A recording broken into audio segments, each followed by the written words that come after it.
Ühe venna nimi oli kurbus, teise vellekese nimi oli kahetsus ning kolmanda kamraadi nimi oli igatsus. Vaatasime vaikides tulle ning nägime, kuidas põlevad tuhaks kõik selle maailma samastamised.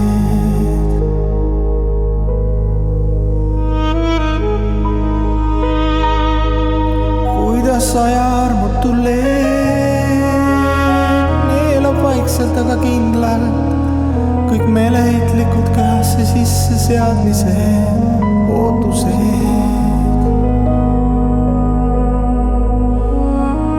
Vot selline reaalsus, valus aga õiglane ning ma ei saanud ühtki vabandust öelda üle huulte, sest Jumal oli saatnud mulle miljon märki ja abi selles üürikeses elus.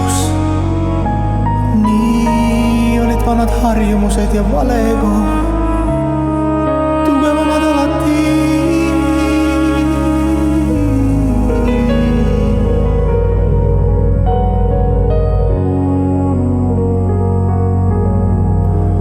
Nii ma istun siin kõikide maailmade serval kolme viimase sõbraga, kurbuse, kahetsuse